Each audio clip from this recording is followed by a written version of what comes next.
Patricio Talavera es profesor y licenciado en Historia, diplomado en campañas electorales, codirector del Grupo de Investigación en Política Europea Contemporánea de la carrera de Ciencia Política de la UBA y un gran tuitero. Si no lo conocés, buscalo en Twitter porque siempre tira buena información sobre política y política internacional. ¿Cómo estás, Patricio? ¿Cómo anda, Leandro? ¿Todo bien? Muy bien, ¿vos? Bien, bien, por suerte. Bueno, me alegro. Patricio, quería compartirte antes de arrancar la nota los últimos datos de la encuesta Datafolia, que se conocieron hace 2 horas. Es una encuesta muy importante en Brasil y que da un dato muy interesante, que es la proyección de votos válidos de Lula, que alcanzaría, según esta última encuesta, el 50%. ¿Qué significa eso? Que si llega al 50%, si se confirma esta encuesta, Lula podría ganar en primera vuelta. ¿Qué reflexión te deja ese último dato que está divulgando Datafolia? Que estamos al filo de algo que no suele pasar en política brasileña, que son las definiciones en el segundo turno, en primer turno. Lula, claramente, la apuesta del comando de Lula en estos momentos es quitarlos, digamos, absorber suficientes votos de Ciro Gómez y lograr movilizar a 2 segmentos en particular, mujeres y sectores de baja renta, para lograr evitar una segunda vuelta y que el domingo se defina el futuro presidente de la República. Esto tiene algunos inconvenientes que tiene que ver con que esto no pasa desde 1998 y que además históricamente el que va primero en las encuestas suele tener algún margen de aumento, digamos, su proyección de voto termina siendo mayor que los votos que efectivamente recibe el domingo en la votación. Claro. ¿Cuál es el principal enemigo de Lula este domingo? ¿La abstención electoral? Porque en las últimas elecciones había aumentado la abstención electoral, estaba rondando el 20%, y teniendo en cuenta que esta proyección de votos válidos le da un 50%, está muy justo para ganar en primera vuelta. Sí, digamos, en los últimos 10 días la campaña ha cambiado de dinámica, ha acelerado una dinámica donde partimos de una polarización Lula-Bolsonaro y ahora a nada de la votación la polarización es Lula contra la abstención. Claramente, incluso vivido desde el propio comando de Bolsonaro. Claramente hay 2 sectores críticos que suelen tener ratios de abstención relativamente importantes, como decíamos, mujeres y digamos, sectores de renta baja. Son justo los sectores donde Lula aparece con una amplia ventaja frente a Bolsonaro y que necesita movilizar al mismo tiempo de que llamar al voto útil para finalmente ganar en primera vuelta. Las elecciones de 2018 tuvieron como, no sé si como clivaje, como dicen los politólogos, pero el discurso de Bolsonaro fue un discurso anticorrupción, antipetista, justo en momentos en los cuales, bueno, Dilma Rousseff había sido destituida en un juicio político y avanzaban las causas judiciales, bueno, Lula estaba preso. ¿Cuál fue el clivaje o el tema fundamental de esta campaña? A ver, cuando vos tenés un presidente buscando la reelección, el voto es inevitablemente retrospectivo. De alguna manera, Bolsonaro intentó que el clivaje fuera un clivaje vinculado a valores, a religión o corrupción, vinculada básicamente al pasado de los gobiernos petistas, pero el tema es que esto no es 2018. Esto podía funcionar de alguna manera con una discursividad sistema antisistema, lo viejo, lo nuevo, abajo contra arriba, como funcionó en 2018. Pero con 4 años de gobierno eso ya no es sostenible, porque el presidente que va a la reelección, si no puede hablar de su gobierno, es muy difícil con un pasado ya en funciones prometer un futuro. ¿Qué vas a decir? ¿Voy a hacer todo lo que no hice en el primer mandato? Está muy complicado. Entonces, de alguna manera, todo se transformó en un plebiscito sobre la gestión de Bolsonaro, mucho más que enfocando o haciendo alguna evaluación de lo que proponía Lula. Lula dice, yo ya lo hice, lo voy a volver a hacer. Bolsonaro está tratando y trató de alguna manera con medidas puntuales de generar algún beneficio económico para mostrar resultados, pero la evaluación sigue siendo incluso casi idéntica a la evaluación de su gobierno con su intención de voto. Claro. ¿Y cómo está jugando la élite brasileña? Una élite que en 2018 se encolumnó detrás de la candidatura de Bolsonaro, tal vez seducida por su ministro de Economía, Paulo Guedes, que es neoliberal, un Chicago Boy. ¿Cómo está jugando hoy la élite brasileña? Que bueno, que es muy importante. Hoy lo que uno puede ver con mucha nitidez en la ley brasileña es un efecto estampida. Ya hace 4 días, 3, 4 días, poco menos de una semana, se comenzaron a hacer reuniones de Lula con empresarios porque básicamente se están acumulando 3 factores. El tercero es hijo de los 2 primeros y no necesariamente se tenía que dar. El primero es Lula, Bolsonaro no solamente achica la ventaja, sino que en encuestas favorables Lula está aumentando la ventaja. Eso se le sumó el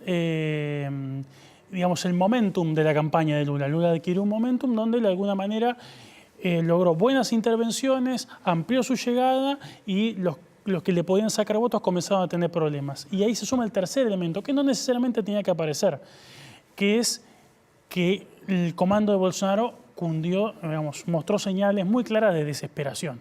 Entonces ya comienzan a, por ejemplo, a reflotar cosas como la muerte de un alcalde en el año 2002 que se le acusa al PT, 2002, hace 20 años. Entonces están en fases no de, bueno, tenemos esta táctica, vamos a utilizar un discurso sobre valores para atacar a Lula, sino ya le tiramos con lo que tenemos. Y ya uno comienza a ver aliados de Bolsonaro corriéndose, tratando de acercarse a Lula, y comienza un proceso de descoordinación que incluye a la familia Bolsonaro. La esposa de Bolsonaro con el hijo de Bolsonaro peleándose por redes por la candidatura de la ex esposa de Bolsonaro. O sea, un nivel de descoordinación que no tenía por qué aparecer. Apareció producto de la desorganización de la campaña. Claro. Recién decíamos que para ganar en primera vuelta Lula necesita el 50% de los votos válidos, teniendo en cuenta que justamente las encuestas dan eso y que está muy justo. ¿Qué escenario se puede abrir en el caso de que Bolsonaro desconozca los resultados de la elección de este domingo o por lo menos desconozca de que Lula ganó en primera vuelta? ¿Qué escenario se puede llegar a abrir a nivel institucional? Un escenario boliviano, de alguna manera como pasó en Bolivia en 2019, con una primera vuelta ganada muy con lo justo. Ya lo estamos viendo. El Partido Liberal, el partido de Bolsonaro, ya sacó un informe público o lo filtró a prensa donde denuncia por lo menos 24 debilidades del sistema del Tribunal Superior Electoral. Y el tribunal ya reaccionó dándole 48 horas al presidente del partido de Bolsonaro para que diga quién escribió ese informe. O sea, se está preparando, entre esas señales mixtas que da el comando de Bolsonaro, una de las señales de temor por la situación es que ya están preparando el escenario para decir acá hay fraude, acá hubo una alteración de la voluntad popular, acá nos robaron la elección. Ahora es llamativo porque vos sos experto en sistemas políticos electorales. El sistema de Brasil, que es voto electrónico, si no me equivoco, funciona muy bien a tal punto que cuando cierran las urnas, a los 30 minutos ya están los resultados. ¿Por qué el bolsonarismo pone en cuestión el sistema electoral cuando viene funcionando también hace décadas? A ver, hay un sedimento de observaciones que son aisladas, vinculadas a problemas de gente que ha tenido acompañamiento indebido en el voto, problemas en, por ejemplo, la identificación, las elecciones, por ejemplo, de 2014 para la identificación biométrica, o sea, la identificación basada en las huellas dactilares, tuvo enormes problemas y eso generó cierto rum periférico sobre la confiabilidad. No hay un fenómeno de opinión pública que uno pueda decir hay una desconfianza, que son fenómenos además intangibles, no necesita un sedimento racional. Si la gente no confía y se terminó. No lo solucionas con un protocolo.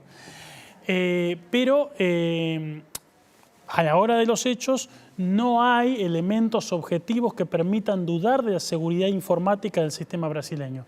Bolsonaro lo usa y ¿por qué tiene éxito? Porque lo encaja en su retórica de yo contra el sistema. Y el tribunal forma parte de este sistema corrupto que no me deja a mí cambiarlo en beneficio del pueblo. Entonces, ese es el escenario en el cual se insertan las denuncias. ¿Cómo crees que en ese contexto del bolsonarismo, desconociendo los resultados de la elección, pueden jugar los militares y las fuerzas de seguridad, la policía militar, que son sectores afines al bolsonarismo?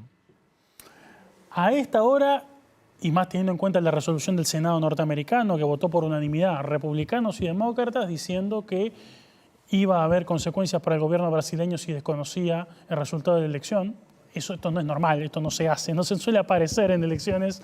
Hablaron de romper relaciones. Exacto, esto no es lo normal y enmarca la gravedad del momento y la percepción externa. Esto no es tanto una señal hacia Bolsonaro, es una señal muy clara de las Fuerzas Armadas. El clima al interior de las Fuerzas Armadas, si bien continúa un rechazo predominante a Lula, no implica necesariamente, tanto en las Fuerzas Armadas como en las policías militares locales, un acompañamiento a cualquier medida que Bolsonaro tome en contra de la integridad de la elección. O sea, Bolsonaro está tratando de crear el clima para empujarlos a esa dirección, pero no es seguro, son dos cuerpos que tienen cierta heterogeneidad interna, que lo vayan a acompañar. Obviamente se reservan y la realidad no los obliga a intervenir. Esperarán hasta el domingo, pero no tenemos que pensar a Bolsonaro y a las Fuerzas Armadas como un solo bloque donde Bolsonaro dice y las Fuerzas Armadas hacen. Claro. Es probable un 6 de enero a la brasileña, o sea, lo que intentó Trump y sus seguidores. Hay que ver cómo responden las instituciones. Existe una posibilidad muy concreta, muy cierta, de que Bolsonaro intente un 6 de enero. Eso lo tenemos que asumir. Las últimas 48 horas van en esa dirección, conforme se aumenta la tensión en el comando de Bolsonaro y el miedo. Eso lo tenemos que asumir y es una posibilidad muy, muy concreta. Los brasileños siempre dicen, tienen una tradición en ese sentido, dicen que no es suficiente ganar una elección, es preciso ganar la pose, ganar la posesión del gobierno. Históricamente hay muchos ejemplos de eso y este va camino a ser otro ejemplo en esa dirección. Escenario hipotético de que haya segunda vuelta. ¿Cómo puede jugar eso en la campaña de Bolsonaro? Porque siempre que hubo segunda vuelta en Brasil, el candidato que venía debajo creció muchos puntos en pocas semanas. Me acuerdo de Aécio Neves, bueno, me acuerdo de Alckmin también. ¿Cómo puede cambiar la dinámica de la campaña si fuerza una segunda vuelta? A ver, primero tenemos que decir que el 94% de los votantes de Lula, el 93% de Bolsonaro, el 75% de Ciro y el 80% de Simón y Tebet quieren que se defina en primera vuelta. Este es un marco importante. De cara a una segunda vuelta, y estamos hablando que por lo menos los electores, la mitad de los electores de Ciro quieren votar a Lula. No solamente hay una parte muy importante dispuestas a cambiar el voto para facilitar el triunfo en primera vuelta porque no quieren segunda, sino que en el escenario de segunda, por lo menos la mitad quiere apoyar la candidatura de Lula. Los votantes de Ciro Gómez y los votantes de Simón y Tebet son votantes que tienden a estar más cerca del lulismo que cerca del bolsonarismo. El bolsonarismo no le interesa porque el discurso del bolsonarismo es lo siguiente: la segunda vuelta es otra elección, también les sirve anímicamente para ellos y en todo caso, hoy es hoy, mañana se verá qué hacemos para furar a bolia, o sea, salir de nuestra propia pelota de electores naturales y tratar de hablar con alguien más que no sean los propios, cosa que hasta ahora no se dio. Pero no están con ese discurso como para decir, bueno, el objetivo ahora único es evitar que esto se cierre en primera vuelta. Mañana, Dios dirá. Claro. ¿Y qué Lula podemos esperar si Lula llega a la presidencia? ¿Es el mismo Lula de la carta al pueblo brasileño? ¿Es un Lula más izquierdista? ¿Qué Lula vamos a ver? Las señales que se vienen generando en los últimos 20 días, te diría, es un Lula hipercentrado. El potencial, muchas comillas, ministro de Economía que se está barajando como señal más fuerte se llama Wellington Díaz. Wellington Díaz fue exgobernador y es actual candidato a senador con muchas posibilidades de ser electo de Piauí. Es de los representantes de ala más centrista del Partido de los Trabajadores. Se ha sacado fotos con Enrique Meireles, banquero emblemático de su primer mandato, que fue secretario hasta hace poquito, secretario de Hacienda del gobierno de derecha en San Paulo, con amplios contactos en el mundo financiero. Se está reuniendo con gente del agronegocio, tuvo una reunión con industriales.